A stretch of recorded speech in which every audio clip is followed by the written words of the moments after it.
नमस्ते विद्यार्थियों, मैं भगवान सिंह अजमेर क्लासेज के ऑनलाइन यूट्यूब चैनल में आपका हार्दिक स्वागत करता हूं। विद्यार्थियों, आप इस वीडियो को पूरा देखें और अपने साथियों में इसे ज़रा शेयर करें ताकि उनको भी फायदा हो सके और इस चैनल को लाइक करें, सब्सक्राइब करें। तो आज के करंट अफेयर्स पर चर्चा करते हैं, जिसमें मुख्य रूप से आपके दो पॉइंट्स हैं। पहला जो पॉइंट आपके दे रखा है वो है रफाल लड़ाकू विमान जो भारतीय वायुसेना में शामिल किए गए हैं, तो उनके बारे में बात करेंगे। और दूसरा जो पॉइंट है वो है संयुक्त राष्ट्र संघ की बाल मृत्यु दर के बारे में जो रिपोर्ट आई है उसके बारे में बात करेंगे। तो आप पहला क्वेश्चन देखिए, भारत ने कितने रफाल विमानों की खरीद के लिए फ्रांस के साथ अंतर सरकारी समझौते पर हस्ताक्षर किए थे? तो राइट आंसर है 36। विद्यार्थियों, अगला क्वेश्चन देखिए आप,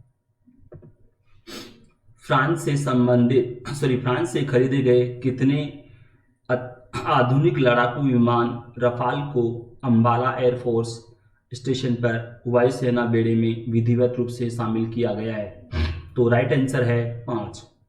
विद्यार्थियों, क्वेश्चन दोनों महत्वपूर्ण है, इसलिए पहले क्वेश्चन और दूसरे क्वेश्चन दोनों से संबंधित, क्योंकि दोनों एक ही विषय से संबंधित है, इसलिए इन दोनों के बारे में मैं आपको थोड़ा डिटेल्स में बता देता हूँ। विद्यार्थियों, वैसे तो इनके बारे में आपको जो है मैंने पहले भी बताया था, परंतु फिर से मैं इस जो है दोनों क्वेश्चनों के बारे में थोड़ा डिटेल्स में और बता देता हूँ। फ्रांस से खरीदे गए 5 जो है आधुनिक लड़ाकू विमान रफाल 11 सितंबर को अंबाला एयरफोर्स स्टेशन पर वायुसेना बेड़े में विधिवत रूप से शामिल कर लिए गए हैं और रफाल 17 गोल्डन स्क्वाड्रन का हिस्सा बने हैं। और इससे पहले रक्षा मंत्री राजनाथ सिंह और फ्रांस की रक्षा मंत्री फ्लोरेंस पार्ले की मौजूदगी में सर्वधर्म प्रार्थना आयोजित की गई। और एक और बात यहाँ पर वो ये कि फ्रांस से 5 रफाल विमानों की पहली खेप 27 जुलाई 2020 को भारत पहुंची थी।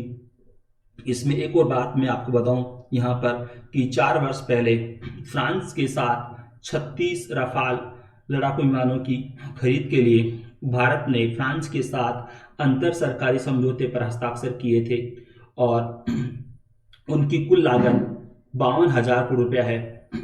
रफाल लड़ाकू विमान का निर्माण फ्रांस की जो कंपनी है जिसका नाम है दसान एविएशन, उसके द्वारा किया गया है। तो विद्यार्थियों, अब इसमें आपको जो अतिरिक्त क्वेश्चंस बनते हैं वो आपको विशेष रूप से ध्यान रखने हैं, क्योंकि ये जो अलग क्वेश्चन बन रहे हैं ये भी काफ़ी महत्वपूर्ण है। एक तो आपको याद रखना है कि रफाल लड़ाकू विमान का निर्माण करने वाली कंपनी कौन सी है, तो उसका नाम दसान एविएशन।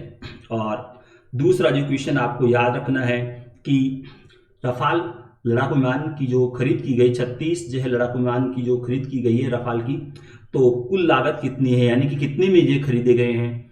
तो 59,000 करोड़ 59,000 करोड़ रुपए में ये खरीदे गए हैं। और दूसरा एक और क्वेश्चन आपको याद रखना है वो ये कि यहाँ पर ये जो संख्या जो मैंने बोली है कि कुल कितने जो है लड़ाकू विमान खरीद का समझौता हुआ, तो 36 जो है लड़ाकू विमान का जो है खरीद का समझौता हुआ है।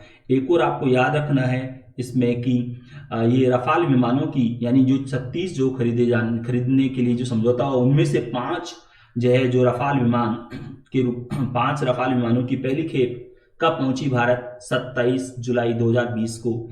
और यहाँ पर ये भी क्वेश्चन याद रखना है आपको कि ये 5 जो लड़ाकू विमान 27 जुलाई 2020 को जो है भारत पहुंचे थे, तो अब इनको वायुसेना में विधिवत रूप से कब शामिल किया गया है? तो डेट याद रखना आप, 11 सितंबर 2020 को इन 5 लड़ाकू विमानों को विधिवत रूप से भारतीय वायुसेना में शामिल कर लिया गया है। एक और क्वेश्चन आपको याद रखना है विद्यार्थियों इसमें कि फ्रांस की जो रक्षा मंत्री जो है जो यहाँ पर इस समारोह में शामिल हुई हैं, तो उनका नाम आपको याद रखना है, फ्रांस की रक्षा मंत्री का फ्लोरेंस पार्ले। और यहाँ पर दूसरा एक और क्वेश्चन आपको याद रखना है कि भारतीय वायुसेना के जिस जो है भारतीय वायुसेना के जिस एयरफोर्स स्टेशन पर जो है यहाँ इनको शामिल किया गया है। तो अंबाला एयरफोर्स स्टेशन पर जो है भारतीय वायुसेना के बेड़े में इनको शामिल किया गया है। अंबाला एयरफोर्स स्टेशन पर भारतीय वायुसेना में इनको विधिवत रूप से शामिल किया गया है। ये क्वेश्चंस आपको याद रखने हैं विद्यार्थियों, जो मैंने अलग अलग क्वेश्चंस बताए हैं इनके। तो आप अगला क्वेश्चन देखिए।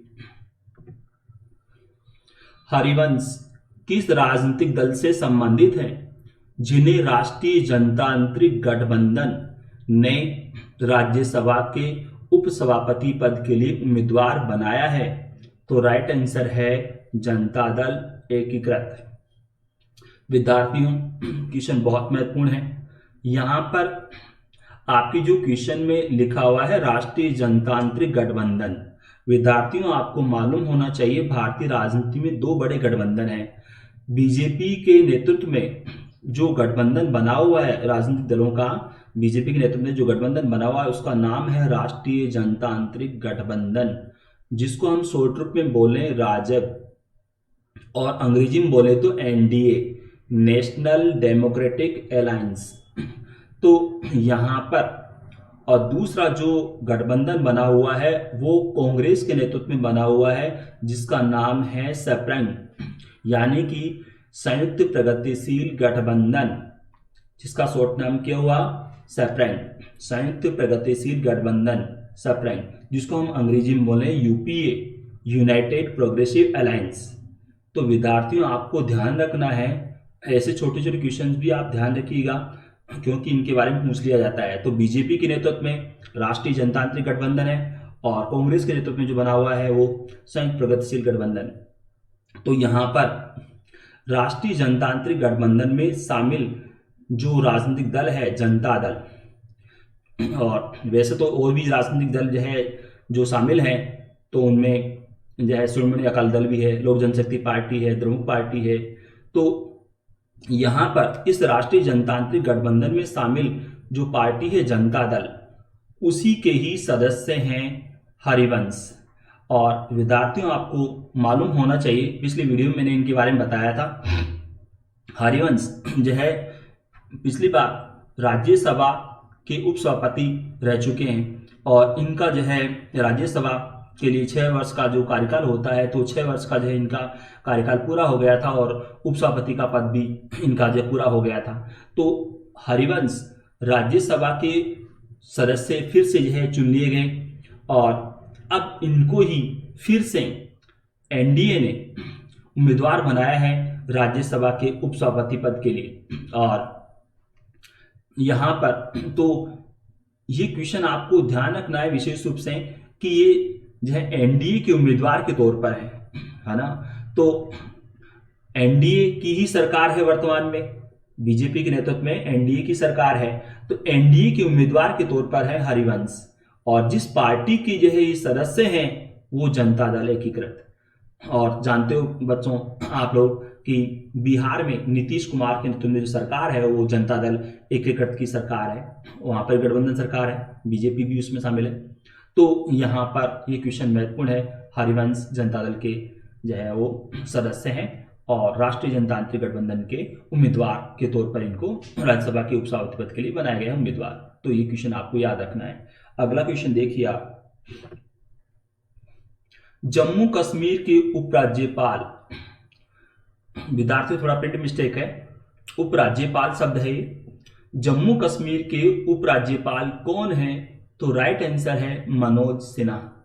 विद्यार्थियों यहां पर आपको मालूम होगा कि जम्मू कश्मीर राज्य से धारा 370 को जब हटाया गया 5 अगस्त 2019 को, तो और उसके बाद जम्मू कश्मीर राज्य का पुनर्गठन करके 2 केंद्र शासित प्रदेश बनाए गए, जम्मू कश्मीर और लद्दाख। तो उस समय जम्मू कश्मीर के राज्यपाल थे सत्यपाल मलिक।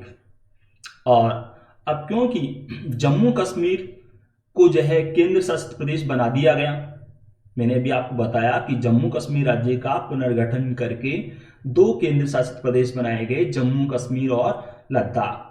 तो अब यहां जम्मू कश्मीर के उस समय जो राज्यपाल थे वो सत्यपाल मलिक थे, तो सत्यपाल मलिक को जो है गोवा का राज्यपाल बना दिया गया और जम्मू कश्मीर जो है केंद्र शासित प्रदेश का उपराज्यपाल बनाया गया था गिरीश चंद्र मुर्मू को। तो इस तरह से गिरीश चंद्र मुर्मू जम्मू कश्मीर राज्य के पहले उपराज्यपाल बने और सत्यपाल मलिक जम्मू कश्मीर राज्य के पहले अंतिम राज्यपाल। आपको दोनों बातों को ध्यान रखना है। जम्मू कश्मीर जब केंद्र शासित प्रदेश बनाया गया तो पहले उपराज्यपाल बने गिरीश चंद्र मुर्मू और जम्मू कश्मीर जब राज्य के रूप में रहा तो उस समय अंतिम जो है राज्यपाल रहे सत्यपाल मलिक। तो सत्यपाल मलिक को तो गोवा का राज्यपाल बना दिया गया और जम्मू कश्मीर केंद्र शासित प्रदेश का उपराज्यपाल गिरीश चंद्र मुर्मू को बना दिया गया। तो ये दोनों बातें भी आपको याद रखनी है। एक और बात यहां पर कि सत्यपाल मलिक जिनको जो है गोवा से फिर बाद में जो है मेघालय का राज्यपाल बना दिया गया। तो सत्यपाल मलिक विद्यार्थियों वर्तमान में मेघालय के राज्यपाल हैं और पहले गोवा के और फिर अब जो है मेघालय के राज्यपाल वर्तमान में है सत्यपाल मलिक। और गिरीश चंद्र मुर्मू की बात करें तो विद्यार्थियों केंद्र सरकार के कहने पर गिरीश चंद्र मुर्मू ने जम्मू कश्मीर के उपराज्यपाल पद से इस्तीफा दिया और इनको जो है बनाया गया है नियंत्रक महालेखा परीक्षक, जिसको हम शॉर्ट रूप में बोले कि कंट्रोलर एंड ऑडिट जनरल। तो वर्तमान में गिरीश चंद्र मुर्मू जो है नियंत्रक महालेखा परीक्षक के पद पर हैं, ये याद रखना है। और गिरीश चंद्र मुर्मू जिनको तो खैर मैंने बता दिया कि नियंत्रक महालेखा परीक्षक बना दिया गया, यानी कि नियंत्रक महालेखा परीक्षक के पद पर नियुक्त कर दिया गया, तो ये तो नियंत्रक महालेखा परीक्षक है, परंतु इनकी जगह जम्मू कश्मीर का उपराज्यपाल बनाया गया मनोज सिन्हा को।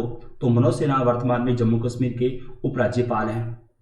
इसमें एक ऑप्शन में आपको और दे रखा है भगत सिंह कोश्यारी। तो विद्यार्थियों आपको ध्यान रखना है भगत सिंह कोश्यारी महाराष्ट्र के राज्यपाल हैं। तो क्योंकि महाराष्ट्र में अभी जो आपको पता है थोड़ा मामला राजनीतिक जो मामला चल रहा है, वहां पर कंगना रनौत के जो मामले को लेकर और सुशांत सिंह जो है राजपूत की जो मृत्यु हुई है उसको मामले को लेकर राजनीति चल रही है। तो भगत सिंह कोश्यारी का नाम भी आपको याद रखना है कि महाराष्ट्र के राज्यपाल हैं और विद्यार्थियों ये उत्तराखंड के मुख्यमंत्री भी रह चुके हैं भगत सिंह कोश्यारी। तो विद्यार्थियों इसके बारे में जो क्वेश्चन बनते हैं मैंने आपको सारे क्वेश्चन बता दिए। तो आप अगला क्वेश्चन देखिए।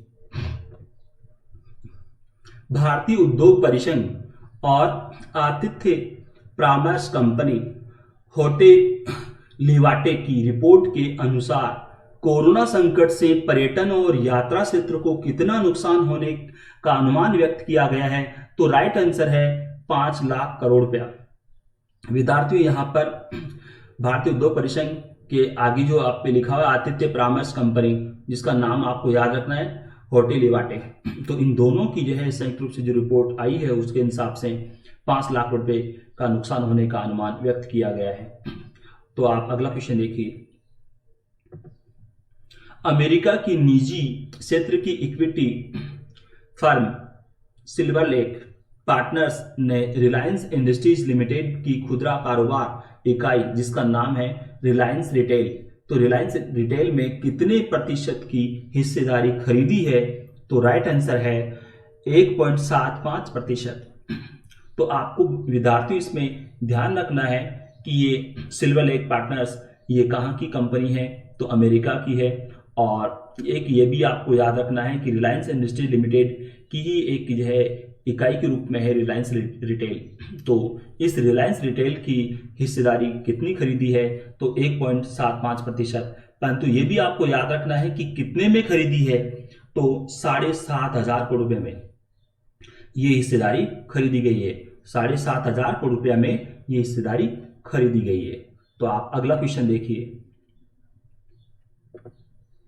अफगानिस्तान के प्रथम उपराष्ट्रपति कौन है जिनके काफिले पर हमले में 10 लोगों की मृत्यु हो गई।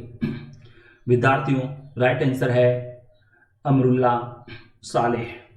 विद्यार्थियों यहां पर एक और बात मैं आपको बताऊं कि अफगानिस्तान के, जैसा कि इसमें आपके क्वेश्चन में भी लिखा हुआ है कि ये अफगानिस्तान के पहले उपराष्ट्रपति हैं, ये तो आपको क्वेश्चन याद रखना है। परंतु अफगानिस्तान के ये खैर जो है प्रथम राष्ट्रपति है, परंतु अफगानिस्तान के जो राष्ट्रपति हैं उनका नाम भी आपको याद रखना है, अशरफ गनी, जो मैंने आपको पहले बता दिया था पिछले वीडियो में। और यहां पर अगला क्वेश्चन देखिए आप, संयुक्त राष्ट्र की बाल मृत्यु दर के स्तर एम रुझान रिपोर्ट 2020 के अनुसार भारत में 1990 से 2019 के बीच 5 साल से कम आयु के बच्चों की मृत्यु में कितने प्रतिशत की वार्षिक कमी दर्ज की गई है? तो राइट आंसर है 4.5%। विद्यार्थियों यहां पर आपको ध्यान रखना है, क्वेश्चन बहुत महत्वपूर्ण है। तो जैसे मैंने आपको पिछले वीडियो में बताया था, वहां पर जो शिक्षा से संबंधित जो है डाटा मैंने बताए थे एनएसएसओ के, ठीक ऐसे ही ये संयुक्त राष्ट्र संघ की जो रिपोर्ट आई है बाल मृत्यु दर के बारे में, उसके बारे में भी आपको ध्यान रखना है, अलग अलग क्वेश्चंस। तो यहाँ पर ये ध्यान रखना है कि ये जो रिपोर्ट है जो है वो 1990 से 2019 के बीच की जो है रिपोर्ट है, और 5 साल से कम आयु के बच्चों की मृत्यु से संबंधित जो है वो रिपोर्ट है। तो यहाँ पर क्वेश्चन बहुत सारे बनते हैं विद्यार्थियों, इसलिए मैं आपको इनके बारे में थोड़ा डिटेल में बता देता हूँ। यहाँ पर इस रिपोर्ट में जो है कहा गया है कि 5 साल से कम आयु के बच्चों की मृत्यु की संख्या 1990 में 1 करोड़ 25 लाख थी, जो 2019 में कम होकर 52 लाख रह गई है। इस रिपोर्ट में एक और बात जो है कही गई है, वो ये कि पिछले 30 साल में स्वास्थ्य सेवाओं में सुधार से बाल मृत्यु दर में कमी आई है, लेकिन कोविड-19 वैश्विक महामारी के कारण वैश्विक सेवाओं में बाधा पैदा हुई है। और इस रिपोर्ट में एक और बात जो है कही गई है, वो ये कि भारत में 5 वर्ष से कम आयु के बच्चों की मृत्यु दर 5 वर्ष से जो है 5 वर्ष से कम आयु के बच्चों की मृत्यु दर 1990 में 126 थी, जो 2019 में घटकर 34 रह गई है।